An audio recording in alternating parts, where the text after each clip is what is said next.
Hey everyone, this is Ultra Runner. Welcome back to the channel. Today I want to kind of talk to you guys about the impact of SDCC on our collecting habits. And I know we're watching a lot of people talk about SDCC and covering the news and things like that, and I don't really want to rehash that because I know you guys have seen it like a million times.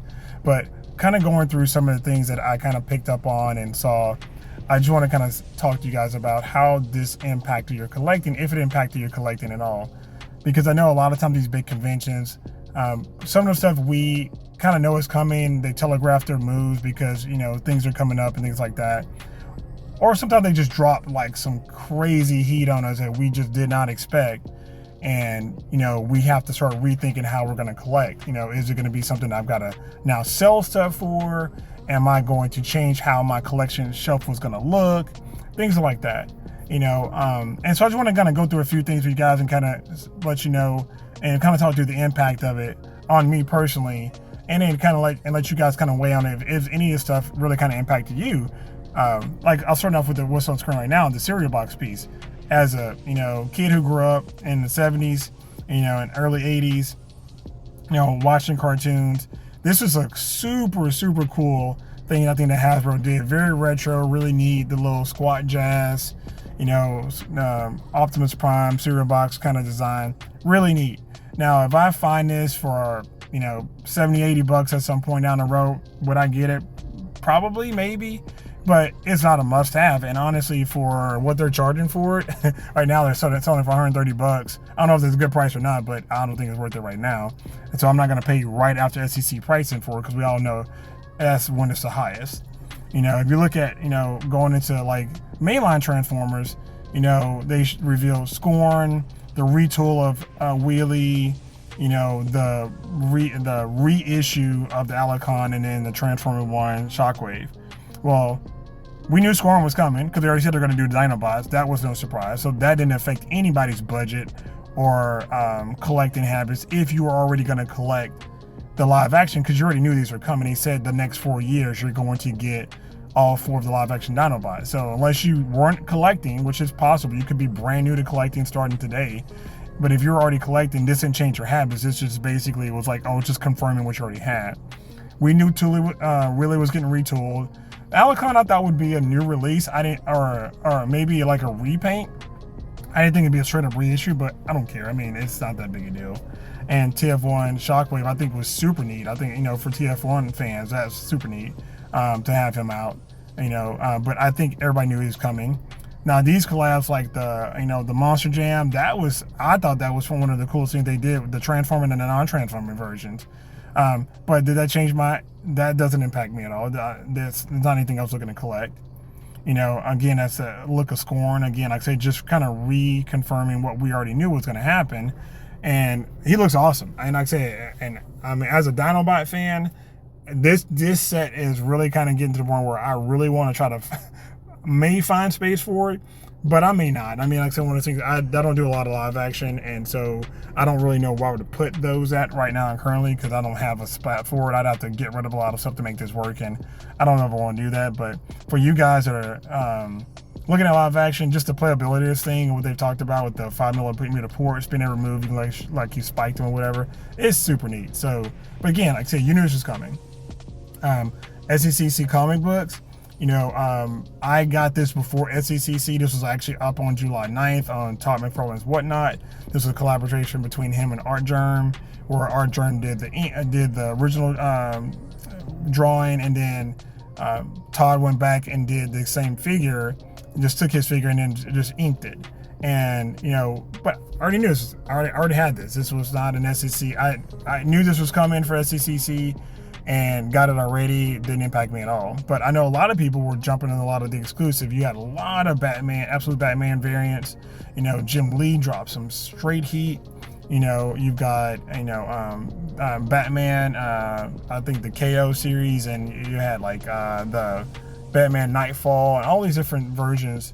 Of course, Absolute Batman was crazy, and right now, with Absolute Batman comics being, with a 9.9 ash can just unsigned, just sold for like over $15,000. So Absolute Batman 1s, blue labels, 9.8s are going for like $600. So there's a lot of money in SDCC and Absolute Batman, but I don't think SDCC really impacted that. But maybe it did. I watched some of these auctions. I was on Whatnot the other day and watching people buying, the 9 versions of Absolute Batman 22 for like the Jim Lee version. I think it was 22 for like $900. So clearly that might have impacted somebody, or maybe somebody already went in knowing this was going to be the case. Because SDCC is always the home of variants. Now, this is one of the funniest ones because this may have impacted your collecting, but you already knew it was coming. So maybe now you decided to change how you're going to collect because of the Doomsday stuff. And whether you're 12 scale, and I got a little bit in that in a bit, or 6 scale, we knew that the Doomsday stuff was coming. Everybody knew that. Hall H was, Marvel's big return. And what they did, which was kind of cool, is, or I guess really kind of solidifying my thought on the fact that you can only make what you're allowed to make and show what you're allowed to show, is the fact that nobody could reveal any characters until the movie until Marvel actually did their big show on this past Sunday. And then after that, everybody started dropping their figures, where there's figure arts, I think Mayfix had a showing too, and then of course Marvel Legends and Hot Toys, and then of course the statue makers too. But we knew these were coming, so it's not a situation where we didn't know they were coming. So with them coming, did you say, hey, I'm gonna go all in on Doomsday, and I'm gonna sell off my old figures, whether you're Marvel Legends or you're a Hot Toys collector, or did you say, hey, I'm just gonna add these 1 and 2 and pick and choose and put on my shelf? There's a lot of heat. The Marvel Legends characters and figures to me looked some of the best I think I've ever seen in Marvel Legends. And these Hot Toys are just, this Professor X is crazy. The live action Cyclops, absolutely nuts. Again, we knew these were coming. Some of these were already kind of were hinted to on Sideshow's website. And then of course, Hot Toys did the unique Sentinel destroyed bases on every release so far, which is again just fire. And then of course there's Sentinel, which a lot of people are making fun of because they look like the Marvel Legends, but it's a Sentinel that's comic accurate in live action. It's what it's supposed to look like. Is it supposed to be seamless joints on a robot? I don't think so, but okay, whatever. This is not moving my wheelhouse at all. I say that, but once I find out how big it is, it may be, because I think it looks cool. So, maybe that's something I'll pick up. But again, that's not like a massive shift in my collecting if I grab that one piece. Because what I've decided to do with a lot of my Marvel stuff is just pick up some of my favorite characters or some of the cooler characters. So, like, I got the Wolverine pool coming. I've got the Artisan Winter Soldier coming out, the Artisan Thor coming. And that'll be kind of what's composed in my Marvel shelf, but not anything crazy, where I'm picking up all 10, 15, 20 characters. I do like this Beast. I think this Beast is cool. Beast has always been one of my favorite characters from the comics. He's blue. That also helps. He's kind of like Stitch's smart, composed dad. And you got Stitch is my favorite Disney character. But yeah, this will be neat. But like I said, the releases are fire. They're just doing a great job with these. But we knew this was coming. Ian McKellen, Magneto, crazy strong. Another great offering from Hot Toys. The Doctor Doom, was neat. And the thing with Doctor Doom was this throne. Like, if you're going to collect this piece, you're going to have to make some adjustment for where this guy sits, because that's going to take up a lot of real estate in your collection. Or maybe it's a centerpiece on a table, or you have one outline shelf that's just for him or something like that, because it's definitely a centerpiece kind of design, even with the backing they had for it. But again, we knew he was coming. Same thing with Gambit. Gambit we knew was coming. Since we didn't get a Resistance version from Deadpool and Wolverine, the question is, are we going to get an Elektra? Because now that we have a Gambit, there's Elektra in the movie. We don't know, and just some, we got the Brand New Day stuff. Again, we knew that was coming. That was already out there, so didn't really change your collecting habits at all. Jinx was already out. better look at this Hulk. Now, this Hulk is one of the things where I think for a lot of people, this may have changed your collecting strategy because everybody's waiting for an Avengers Hulk or an Age of Ultron Hulk. Now, picking this guy up, or you're going to pick this guy up and keep him or sell him later on when the one you want comes out, or you're going to get this guy and hope that, and the efforts that they don't make another one in 10 years. Because think about it, for you guys like me who have been collecting Hot Toys within the last couple of years, there has not been a Hulk offering. The Avengers when Age of Ultron was 11 and 9 years ago. So if you buy one on Aftermarket, it's like $800. So yeah, everybody's talking about this great brand new seamless body. They're not going to just waste it on one, but maybe they do. Maybe they do go a while and not reuse it immediately. But we'll have to wait and see. Of course, it's probably not likely with this being such a heavy investment in this figure, but we don't see a bunch of other versions of Spawn. There's no the big with the 21-inch or 22-inch Spawn. We haven't seen another version of him or another version of Carnage. It's just that was one and done. Maybe you can't do another one, but we'll have to see in this case. But this may change a lot of people's collecting habits. Because like for me, I'm like, I'm gonna have to pick this guy up. Black Series came with some heat. Gar Saxon and Mother Talzine, to me, were like the hits. Rado was cool because his new technology and vinyl and blah, blah, blah. And, Icarus is neat because, it's always good to have another Zabrak. And, was it Kebris, I think, or Cabri or whatever, was the Mandalorian. And I love the Marok, the refinish on Marok. I'm hoping they do that and we get that version in Hot Toys, because I would definitely pick that guy up because I really didn't like the rusted version from Ahsoka, but he was so fire in Shadow Lord. I mean, I gotta have that. And then so that might change my shelf a little bit because where I wanted to put him, I don't really have a place for him now, so I'd have to make room.